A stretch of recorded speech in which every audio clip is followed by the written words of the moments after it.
기성세대들은요, 당연히 통일을 해야 된다는 마음이 있어요. 하지만 젊은이들은 갸우뚱합니다. 이걸 젊은이들을 나무라면 되는 게 이 나무에서 될 얘기가 아닙니다. 왜냐하면 이렇게 비교해 볼 수 있을 것 같아요. 자, 이민 1세대가 있습니다. 이민 1세대는요, 외국에서 자리를 잡고 성공을 해도요, 한국에 다시 돌아옵니다. 아니면 돌아오고 싶어요. 왜? 추억이 있고, 친구가 있고, 내 가족이 있고, 내 청춘이 있었으니까. 하지만 이민 2세대, 3세대들은요, 없어요. 캐네디언이에요. 아메리칸입니다. 별 생각이 없어요. 하지만 그들이 우리나라에 돌아오려면 어떻게 하면 될까요? 현실적인 이익이 있으면 오겠죠. 한국에 왔을 때 일자리가 보장된다랄지 아니면 보다 나은 삶이 보장된다면 그러면 이민 2세대, 3세대들도 한국을 찾겠죠. 이런 관점에서 바라봐야 돼요. 전후 세대들에게, 젊은이들에게 단순히 뜨거운 가슴으로서만의 통일만 강조하면 거기엔 한계가 있는 겁니다. 통일을 하면 우리가 지금보다 더 잘 살 수 있어. 일자리도 창출되고 우리가 세계 중심 국가로 발전할 수 있어라는 것에 실질적인 팩트를, 사실을 보여줄 때 젊은이들도 함께 수긍하는 거죠. 이렇게 기성세대와 젊은 세대가 하나가 되는 겁니다. 그러면 우리가 통일을 했을 때 어떤 경제적 이익이 있는지 실제 자료들을 가지고 한번 얘기해 보도록 하겠습니다. 아니, 어디서 많이 본 섬이네요. 어느 섬입니까? 제가 한번 여쭤보겠습니다. 독도는 누구 땅입니까? 대답 잘하시네요. 하나만 더 여쭤볼게요. 북한은 누구 땅입니까? 북한도 우리 땅입니다. 여러분들, 왜 우리가 독도에 이렇게 막 사랑을 쏟아붓고 집착을 할까요? 이유가 뭘까요? 왜 독도만 우리가 이렇게? 아, 그거예요. 네. 우리 땅인데 자꾸 자기 땅이라고 우기고 어이없는 행보를 보이니까 우리가 당연히 기분이 나쁘죠? 그래서 우리가 더욱더 독도에 관심을 갖는 거예요. 근데 일본은 그러면 왜 독도가 자기네 땅이라고 우길까요? 외교적인 그런 좋지 않은 상황을 불사하고. 그렇죠. 경제적인 이유입니다. 여러분들, 독도에는요, 막대한 지하 자원이 묻혀져 있다는 거죠. 메탄 하이드레이드라고 들어보셨습니까? 얼음인데 불이 붙습니다. 미래의 자원이에요. 지금은 석유가 있으니까 뭐 기술적으로나 아니면은 뭐 채굴 기술 이런 게 아직 완비가 안 돼서 지금 개발을 덜 하고 있는데, 이제 석유가 고갈되는 우리 자손들, 우리 아이들의 세대에서는요, 이것이 미래를 대체하는 자원이 된다는 거예요. 그걸 노리는 겁니다. 그런데요, 독도 이상으로 지하 자원과 지상 자원이 엄청나게 많은 곳이 바로 북한 땅이 되겠습니다. 자, 금매장량이요 15.8배고요. 은매장량은 4배. 북한의 주요 광물 자원 잠재 가치를 계산해 보면 남한보다 무려 23.9배가 되겠습니다. 그 돈으로 환산하면 한 7천조 원, 7천조 정도 된다고 그래요. 그리고 대표적인 뭐 금이랄지 뭐 철광석, 텅스텐 이런 거 말고도 지금 보시는 이제 히토류라는 자원이 북한에 많이 매장돼 있는데, 히토류가 뭐냐면 LCD, LED, 반도체, 스마트폰 카메라, CRT, 형광램프, 하이브리드 자동차, 풍력, 태양력 발전, 원자로, 제어제로 사용되는 굉장히 중요한 자원이 히토류가 돼요. 근데 여기는 히토류가 얼마나 중요하냐면 이런 일이 있었습니다. 중국말로 나우이다오, 일본말로 센가쿠 열도라고 들어보셨죠? 중국하고 일본이 상당히 이제 좀 분쟁을 겪고 있는 지역인데, 중국인 어부가 그 지역을 이제 조업하러 들어갔다가 일본 군인에 의해서 이렇게 납포가 됩니다. 영해를 침범했다 이거죠. 그러니까 안 풀어주니까 중국이 협박을 한 게, 너희 일본에게 우리 중국은 히토류 수출을 전면 금지하겠다, 이렇게 얘기를 하니까 일본이 깜짝 놀라가지고 단 사흘 만에 풀어줬어요. 최악으로 치닫던 중일 영유권 분쟁에서 일단 일본이 백기를 들었습니다. 센카쿠 열도, 즉 중국명 다오이다오 근처에서 일본 순시선을 들이받은 중국 어선의 선장을 일본 검찰이 석방하기로 했습니다. 이미 구속했지만 처분 보류라는 묘수까지 동원했습니다. 특히 하이브리드 차 등 일본의 첨단 산업의 필수인 희귀금속, 히토류 공급 중단은 타격이 큽니다. 이렇게 전 세계적으로 핫한 지하자원이 히토류인데, 이 히토류가 북한에 매장돼 있는 양이 전 세계 2위입니다. 2위. 그래서 이미 많은 국가들이 북한은 히토리에 관심을 가지고 있고 어떻게 보면 우리만이 관심을 좀 덜 가지고 있는 것 같아요. 북한은 이렇게 셀 수 없는 지하자원이 많음에도 불구하고 자본력과 기술력이 떨어져서 그리고 이 불안정한 정권 때문에 누가 거기에 믿고 투자를 하고 개발이 들어가겠습니까? 놀려먹고 있는 상황이죠. 얼마나 안타까운 상황입니까, 여러분들? 그래서 저는 이렇게 좀 만들어 봤어요. 북한의 자원과 남한의 자본이 만나면 우리의 자강을 이룬다. 자, 따라해보죠. 자자자. 그렇죠. 이거 자자자 프로젝트가 아니냐 이런 얘기예요. 이 북한의 자원은요. 방금 말씀드린 지하자원뿐만 아니라 지상자원도 엄청나겠죠. 그들의 값싸고 엄청난 노동력이 있을 테고 그리고 관광자원이 있습니다. 백두산에 금강산에 고려의 수도였던 개성, 고구려의 수도였던 평양 지금 거의 방치 상태입니다. 이거 우리가 들어가서 개발해주고 발굴해주잖아요. 이거 로마 유적지가 따로 없는 거예요. 관광 수입 기대가 엄청나거든요. 이 자원을 그대로 둘 수 없다. 이 자원만 이용해도 우리는 엄청나게 큰 이익을 얻을 수 있다는 겁니다. 자, 두 번째는 인구가 되겠습니다. 여러분들 혹시 우리나라 지금 출산율이 얼마나 되는지 아세요? 1.8, 1.2. 무슨 얘기냐면 엄마하고 아빠가 있는데 자식을 하나만 낳는 거예요. 그러니까 이론상 인구가 절반씩 줄어들고 있는 거죠. 지금 표를 보시면요. 우리나라보다 저출산인 국가는 두 군데밖에 없어요. 홍콩하고 마카오. 이런 그 섬, 지역사회 빼고는 전부 다 우리나라보다 출산율이 높습니다. 이거 굉장히 지금 심각한 문제예요, 여러분들. 자, 지금 우리나라 인구를 5,100만, 자, 5천만이라고 계산을 합시다. 한 세대를 30년으로 봤을 때 30년 뒤에 우리 인구는 2,500만, 60년 뒤에는 1,750만.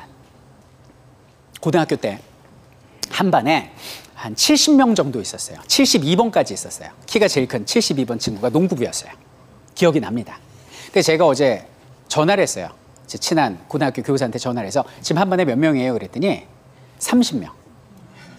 근데 제가 지금 말씀드린 저 고등학교 때가 30년 전쯤 되거든요. 30년 만에 70명 교실이 30명으로 줄었어요. 그럼 60년 뒤엔 대한민국이 어떻게 되는 거예요? 그 고3 한반 교실이 몇 명이 되는 거예요? 15명이에요. 90년 뒤에는 7명. 120년 뒤에는 3명. 과외를 하는 거, 과외. 이거 심각한 거죠. 인구가 줄면 나라가 망합니다. 근데 지금 우리나라가 이렇게 줄고 있다는 거죠. 자, 그런데 통일이 되면 어떻게 되느냐? 남북한 통일 시 그 순간 인구는 8천만에 육박하고요. 자, 우리나라 면적은 22만 제곱킬로미터로 늘어나게 됩니다. 자, 이 정도 체급의 나라가 어디냐? 딱 지금 영국이에요. 그 잉글랜드, 아일랜드, 웨일스 다 합친 정도가 22만 제곱킬로미터하고 8천만하고 비슷한 수준입니다.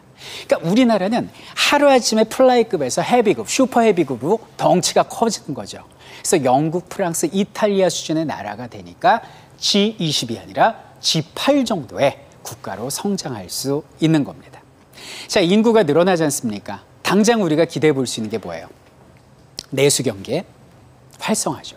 자, 지금 우리나라 인구가 주니까요. 이 사업하시는 분들이 뭐 할 수가 없어요. 적어도 인구가 1억은 돼야 뭐 좀 해볼 만한데 그러니까 우리나라 말고 자꾸 해외 시장에 눈을 돌리는 거 아닙니까? 해외 시장 눈 돌리면 뭐예요? 지금 전 세계 경기가 얼어붙었는데 이것도 바로 경제적 차원에서의 이익으로 볼 수 있는 것입니다.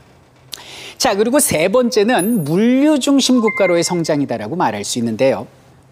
한 초등학생한테 우리나라 그려보세요 그랬더니 그 휴전선 이남에 우리 대한민국을 딱 그린 거예요. 여러분들, 우리나라는 대륙입니까? 반도입니까? 반도요? 섬입니다. 막혔잖아요.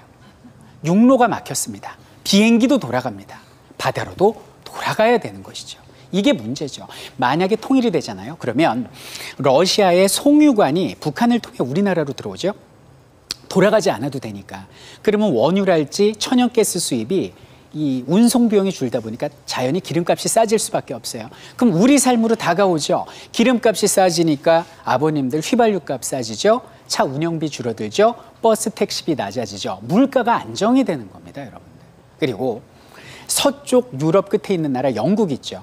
해저 터널 유럽으로 있습니다. 그래서 러시아하고 중국을 따라서 이렇게 그 철도가 이어지게 되고 이것이 러시아 혹은 중국을 거쳐서 북한을 거쳐서 우리나라 부산까지 옵니다. 그리고 일본으로 해저 터널이 뚫립니다. 자, 그러면 어떻게 됩니까? 서쪽에 있는 영국부터 동쪽에 있는 일본까지 하나의 철도로 달릴 수 있다는 거죠. 그럼 그 중간에 있는 물류중심 국가는 나라인데 그 이익을 고스란히 우리가 얻게 되는 거 아닙니까? 그런 시대가 오는 거죠. 통일이 되면. 이런 이익이 있습니다. 그런데도 불구하고 젊은이들이 통일 부담대라고 말하는 것은 바로 통일을 하는 과정에서 생겨나는 통일 비용을 걱정하는 거거든요. 자, 통일 비용이 무엇이냐? 우리가 통일을 했어요. 남한은 잘 살고 북한은 못 살아요. 그럼 비슷한 수준으로 끌어올려야 되죠.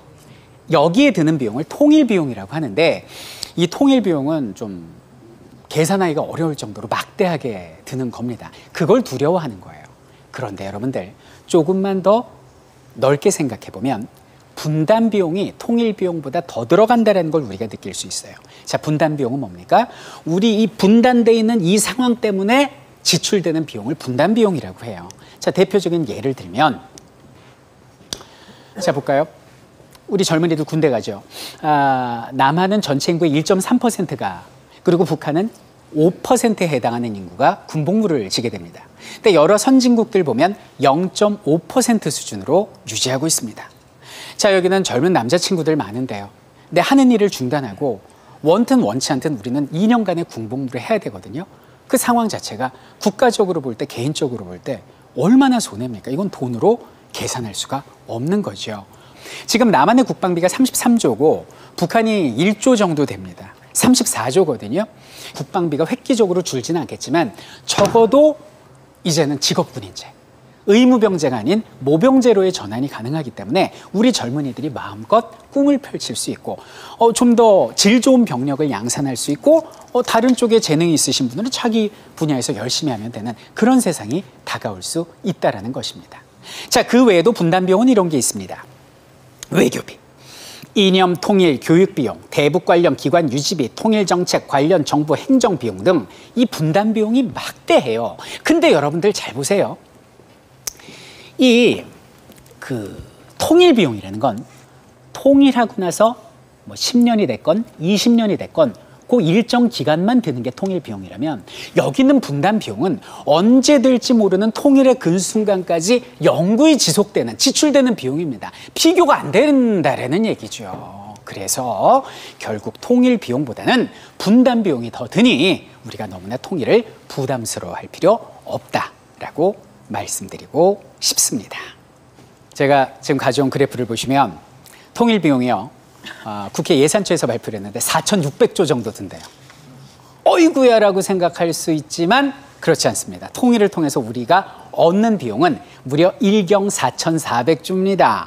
자, 그럼 4,600조, 4,400조, 4,000조끼리 퉁 치고요. 얼마가 남아요? 1경이 남네요. 괜찮은 장사입니다. 자, 그래서 그 미국의 투자회사 중에 골드만삭스라고 있어요. 골드만삭스에서는 우리가 2012년에 통일을 한다고 가정을 했을 때 50년 이내에 우리가 뭐 저기는 프랑스랄지 독일이나 영국보다 더 많은 돈을 벌 수 있다라고 이야기를 합니다. 아마 통일되면 외국의 투자가 엄청날 거예요. 일자리 창출도 엄청나고요. 장밋빛 미래입니다. 자, 통일한국은요, 2060년 1인당 GDP가 78,531달러, 세계 7위로 예측이 되고요. 북한의 경제 성장으로 남한의 저성장 기조도 탈피가 가능하고 경제 활력의 재고다라고 국회 예산정책처에서는 이야기하고 있습니다.